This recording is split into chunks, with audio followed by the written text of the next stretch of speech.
নলবাৰীত মটৰ মেকানিকে সাজি উলিয়াইছে শ শ মহৰ শিঙৰ পেপা। হাজাৰৰো অধিক গগনা বনাইছে এগৰাকী মটৰ মেকানিকে।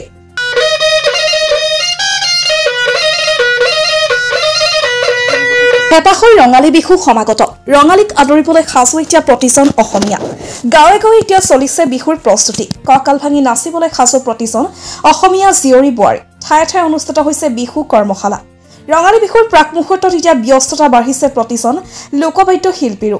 এই বহাগ বিহুলৈ এইসকল শিল্পীও আশাৰে বাট চাই ৰয়, কাৰণ বিহু আহিলে তেওঁলোকৰ কাম বাঢ়ে। দুই এটকা উপাৰ্জন কৰিব পাৰে শিল্পীসকলে। নলবাৰীৰ হাৰিভাঙাৰ লোকবাদ্য শিল্পী উপেন ডেকাই সাজু কৰি তুলিছে মহৰ শিঙৰ পেপা, গগনা, বাঁহৰ টোকা আদি বিভিন্ন সামগ্ৰী।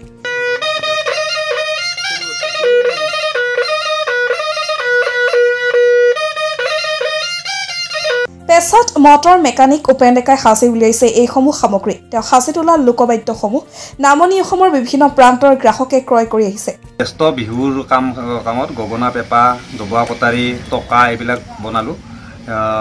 বনাই এইখিনি ৰেডি কৰিছোঁ। বাকী কৰি আছোঁ আৰু অৰ্ডাৰ আহি আছে, অলপ অলপ বনাই আছোঁ।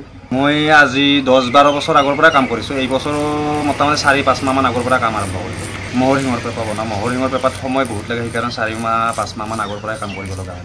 নামনিৰ জনপ্ৰিয় বিহু হুঁচৰি দল ভাস্কৰজ্যোতি বিহু হুঁচৰি দলৰ সদস্য উপেন ডেকাই নিজৰ গেৰেজতে বিহুৰ প্ৰাকখনত এইসমূহ সামগ্ৰী নিৰ্মাণ কৰি আহিছে।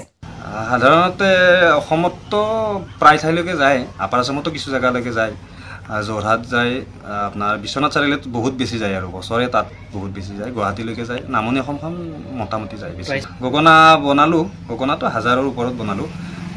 কিন্তু গগনা অলপ কম দামৰো আছে, বেছি দামৰো আছে। গগনা 500 টকালৈকে বিক্ৰী হয়, কিন্তু বেছিভাগ 100 টকা গগনা বিক্ৰী কৰিম আমি।